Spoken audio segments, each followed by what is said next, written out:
The government has suffered a dramatic day of Brexit defeats, including a historic vote which found them in contempt of Parliament.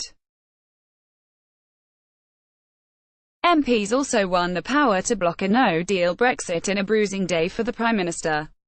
Parliament backed an amendment put forward by former Tory Attorney General Dominic Grieve by 22 votes 321 to 299 to give MPs in what happens next if the PM's deal fails.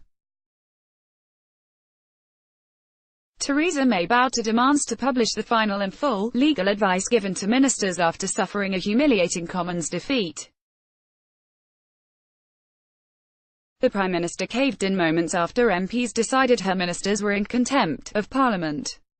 It was one of 3 defeats suffered by the government in a day of high drama in Parliament.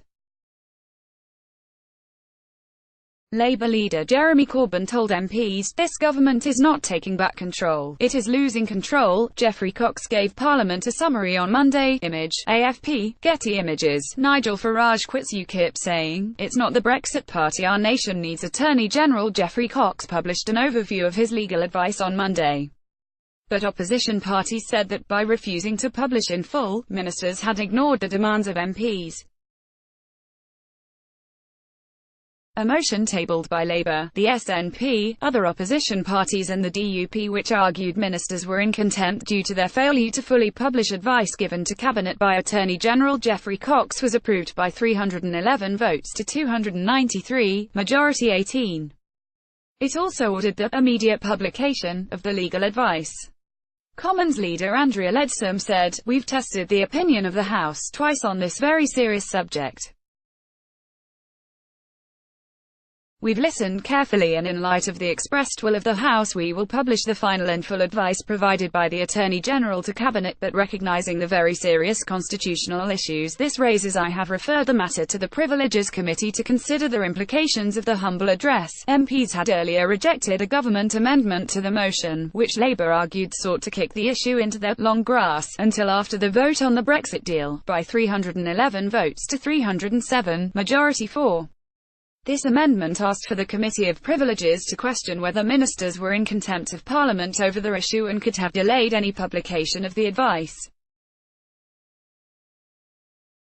It is the first time a government has been found in contempt. Sir Keir Starmer, the shadow Brexit secretary, said following the vote that the finding of contempt was a badge of shame for this government. It is of huge constitutional and political significance. Never before has the House of Commons found ministers in contempt of Parliament.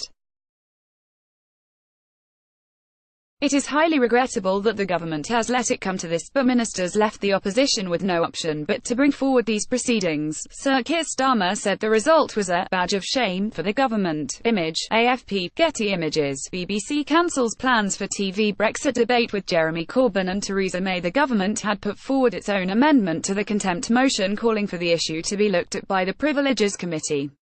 The Leader of the House of Commons, Andrea Leadsom, called on MPs to back the government by saying, "In this mother of parliaments, surely we are nothing if we don't uphold our own constitutional process. I appeal to all members right across this House that, if they seek to pass this amendment, they should refer it to the committee in line with our parliamentary procedures, and I urge all members to support the government's amendment." But that amendment was voted down as well.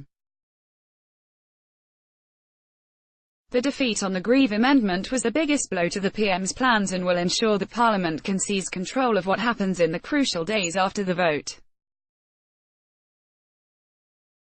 MPs in the deeply divided House of Commons are concerned about Mrs May's Plan B, with her chances of winning next week's meaningful vote looking highly unlikely. Grieve wants to make sure that when ministers come back to the Commons to set out their next steps, they can be amended by MPs. He said, "MPs are tonight starting the process of taking back control. No longer must the will of Parliament, reflecting the will of the people, be diminished. More and more MPs are concluding that the government's proposed deal is not what was promised 2 years ago. It's a much worse deal than the one we've already got in the EU, and if approved would mean Brexit goes on forever because it leaves all the big questions unanswered." The government lost